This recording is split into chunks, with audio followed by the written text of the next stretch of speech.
We are monitoring a rapidly intensifying political crisis that is shaking South Africa's governing party from the inside.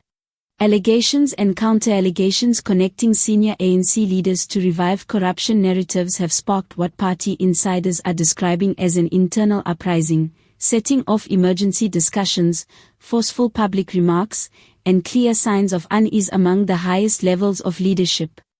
As rival factions rush to shape public perception, the stakes have reached a critical level. Before we analyze what is being claimed, how the party leadership is reacting, and why this moment carries such weight, subscribe to the channel now and activate notifications, because developments are emerging hour by hour. The ANC has survived many internal challenges, yet this latest surge of allegations linked to the long-standing Ramaphosa-Zuma rivalry has reopened divisions many believed had already healed.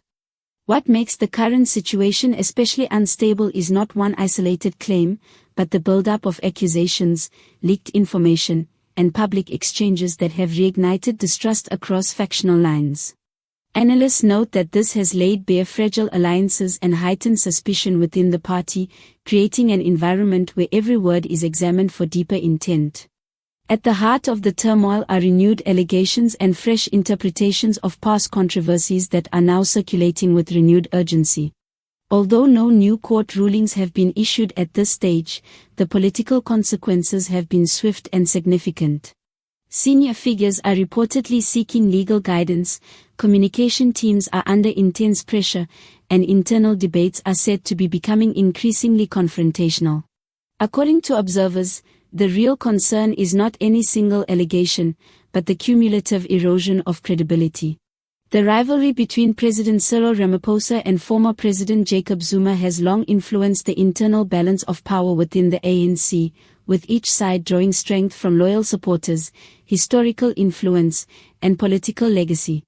When corruption narratives resurface along this divide, they tend to deepen polarization rather than promote unity. Supporters from both camps accuse the other of exploiting institutions and public sentiment, widening a rift that complicates consensus and decision-making.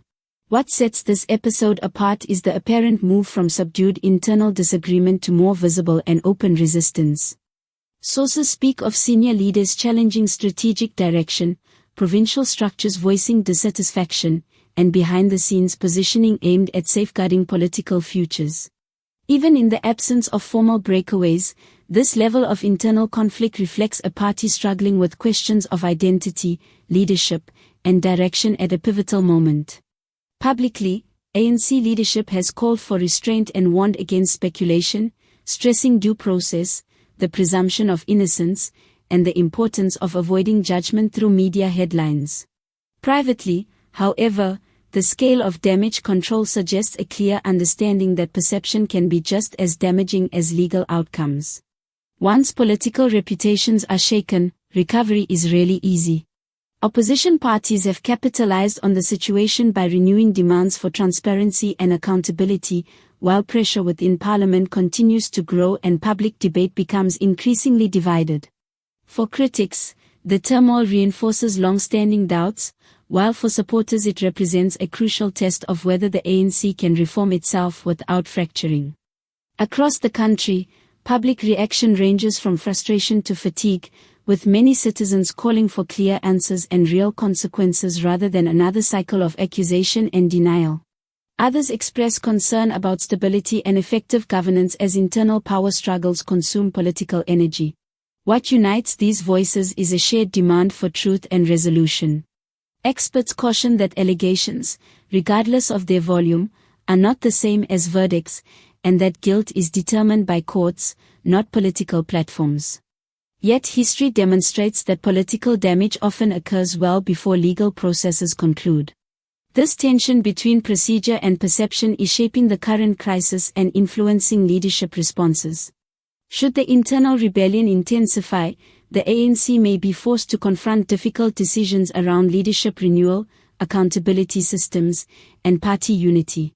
Some analysts believe the pressure could drive genuine reform, while others warn it may hasten fragmentation. Much will depend on whether transparency, dialogue, and discipline can overcome factional interests. Key signs to watch include official statements, parliamentary actions, and whether internal disputes continue to spill into public view, alongside any legal developments that may arise. Until clarity emerges, uncertainty will continue to feed speculation and strain. This unfolding episode highlights the delicate balance between power, accountability, and unity in South African politics. Whether this internal revolt results in renewal or rupture remains uncertain. Subscribe to the channel, like the video, and share your thoughts in the comments as we continue to track this developing story with careful and responsible reporting.